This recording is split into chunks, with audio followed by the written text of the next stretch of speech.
Welcome everyone to meet Fo1 and meet Adam Tarleton. I'm saying that right, correct? Tarleton, but no Tarleton. worries. The only people that live near Tarleton State seem to pronounce my name right. So, it's a lifelong struggle. No worries there, brother. Okay. So Adam, introduce yourself to our folks. Tell us a little bit about you. Yeah, absolutely. So currently I am the missions pastor here at Claremore First Baptist Church in Oklahoma. I've been in that role for a little bit over a year, but really have been in ministry my whole life. My dad was a pastor who became a missionary himself in 1994. My family and I moved overseas to Russia, where they served as IMB missionaries. And then later, my wife's family as well moved overseas, and we met there in junior high in Russia.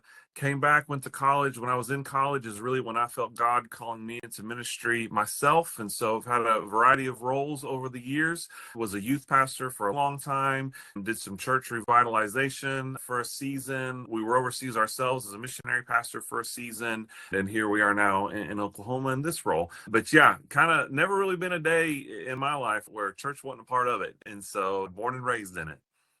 Very cool. And how's life in Claremore now? Are you settled down? How long have you been here? So we're coming in 14, 15 months here, and it's an incredible church, such loving, kind, generous people, and they have been so awesome just to wrap their arms around my family, around my wife, around my four kiddos. Have really given them a sense of belonging, and there's a sweetness to the fellowship here that I know sometimes we have our different experiences, and not every church has, but it's just evident here. They really care and love for one another. And it truly is one of the most mission-minded churches that I've ever been able to be a part of. And so just to get to come in, to be folded into that community, to get to be a part of this church body here, it's really been a blessing. And not just a blessing for me, a blessing to my wife, blessing to my kids. So yeah, we're fortunate that God has led us here. We love it. Yeah. How many kids do you have? We got four. So I got two high schoolers, one in junior high and one going into the 6th grade. And so we're right there in the middle of that teenage, preteen years, all the fun that brings. And so, yep. But you got your first driver. That's the experience, is being a passenger. Yeah, that's it. You thought you faced something terrifying. Not until that moment hits. There's a depth of the terror there. No, he's been doing good. He's learning good. He is. Very good. So now tell people a little bit about how we got connected. Yeah, absolutely. Coincidentally, this Sunday here at our church, we're going to be having our Rogers Baptist Association Missions Forum. And so it was right at a year ago, honestly, Mike, I think that you and I first met. Our local Baptist Association here has an annual, we call it a Missions Forum, and the different churches come together. If you're thinking like business meeting, that's not what this is. I know Baptists do a lot of business meetings, but that's not what this one is. And it's just a chance for different churches and different ministries in the area to kind of come together, collaborate, let's share ideas, let's see ways that we can work together. And Mike, you and follower of one in the marketplace mission, I still have, you've given me many copies, but sitting right here on my desk is from that day, from that missions forum. I've kept the bookmark here that outlines all of it.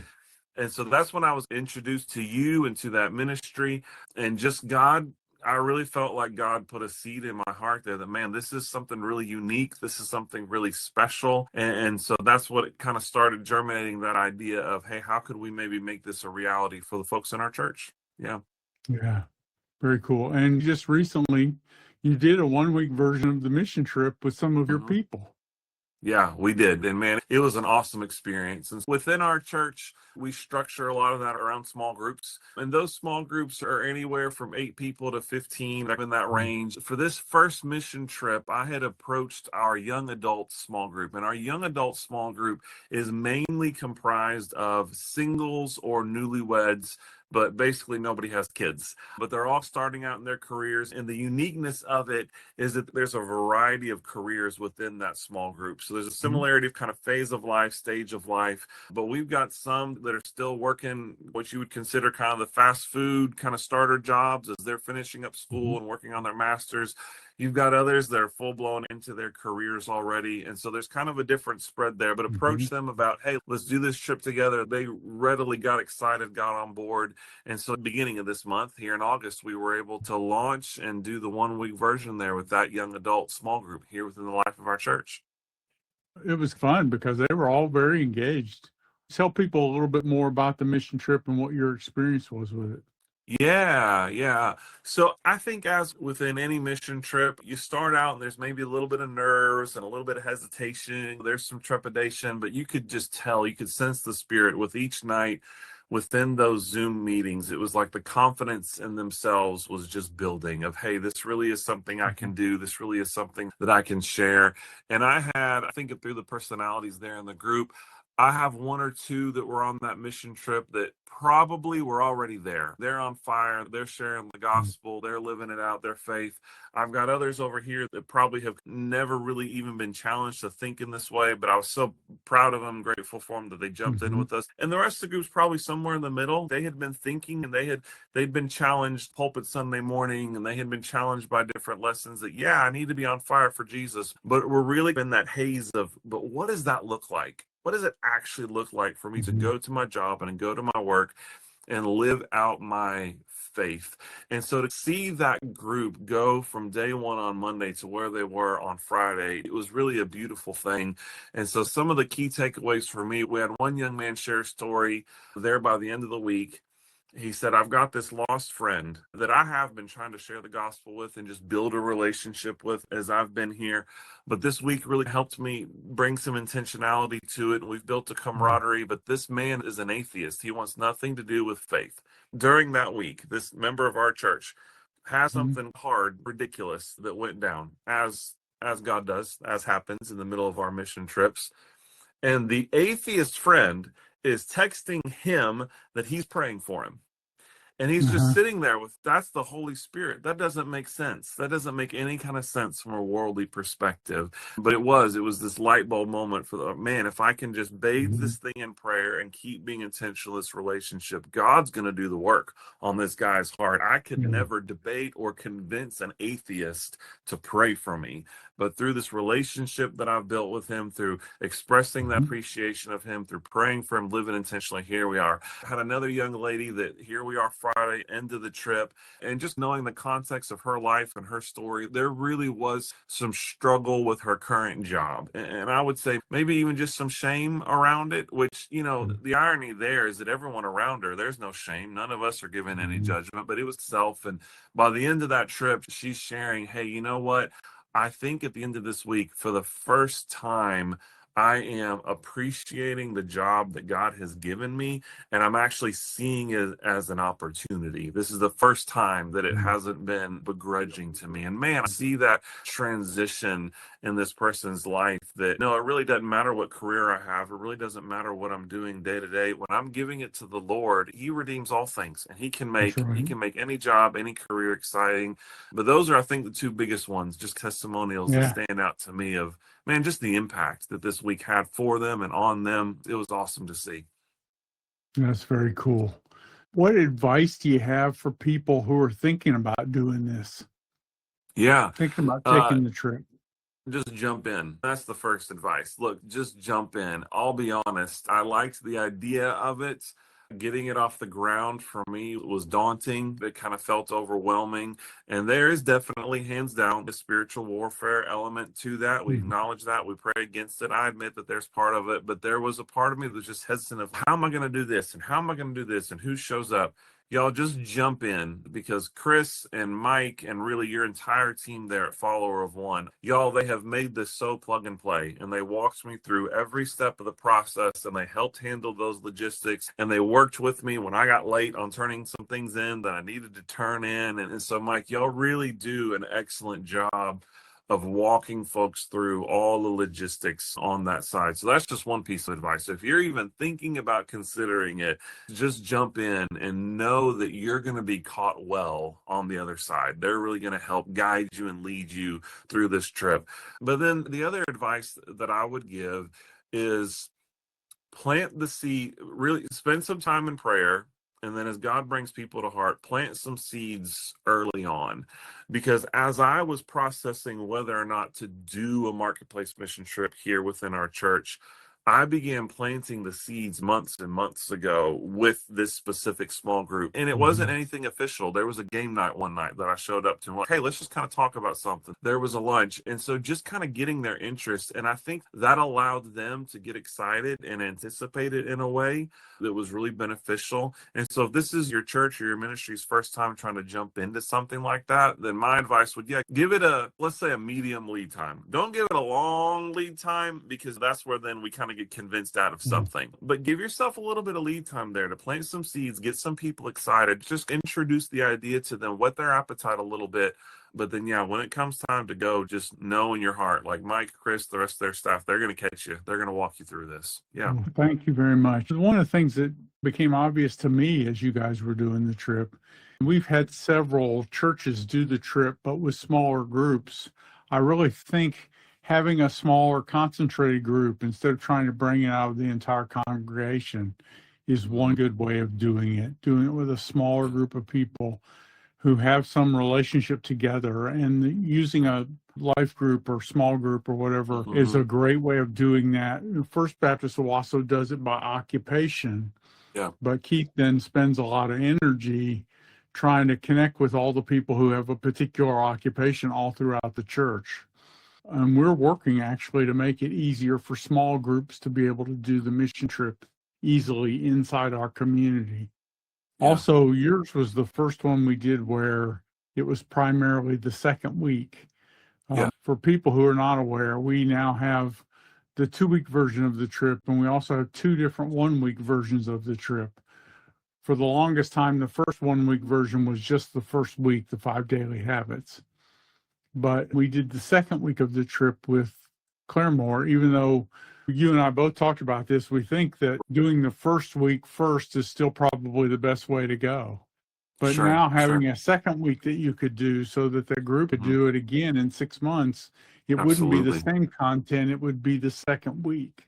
Absolutely. And I just thought that was a great Yeah. eye opener for me too. And then the Lord just kind of keeps telling me, Mike, don't get in any hurry. This is going to take a while. We're changing the way people have thought for a long time. So Yeah, that's true. Mike, another just cool thing that I've happened here this month and I want to try to foster, and all this came from y'all's advice, but you really encouraged and advised me to set this up that Sunday morning as a mission trip that is going out. So the same way that you have a team that goes to an overseas location or goes to a city or goes to another state, every church does it differently, but most of us have gotten used to some type of moment where they're brought before the congregation and they're prayed over. And so do it that way. So we did that. The Sunday that started, we had that moment that we highlighted it to the congregation. Here's what's going on. Here's what they're going to be doing. Let's pray for this team. And so both before and after, I've already had people from other small groups come up and say, hey, can we do that with our small group? And so that to me is just really cool. Before we'd even launched, I had one that caught me. It was like, hey, you're doing that group. I want to do with my group. Very cool. And then afterwards. And so one of the things that we're going to do here this next month, whenever we can kind of get the calendar logistics figured out, is actually kind of do a follow-up mission moment where I just highlight that again on a Sunday morning. We get a few testimonials from some of our participants and just say, hey, we went on this trip. And I guess what I'm saying is, and why do we do that? Well, because we do that with all of our other trips. And so that really helps solidify in people's minds that missional intentionality. And this is something that I love, that the heartbeat of our lead pastor here is already this, but I also know it's the heartbeat of Marketplace Missions. And that's why I think it's fused so well together, is that missions is not only overseas. Missions is that Jerusalem, Judea, Samaria, and to the ends of the earth. And my line that I tell our folks here is we don't want to be an either or ministry. We want to be a both and. Look, I grew up overseas. I love it. I love getting on the airplane. I love eating the new food.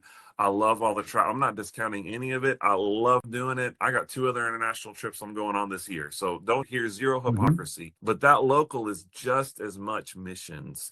And getting people to understand that and see that, they hear us say that. But I think a lot of us have not absorbed that into our hearts, that what I do locally is missions. It's just as much missions.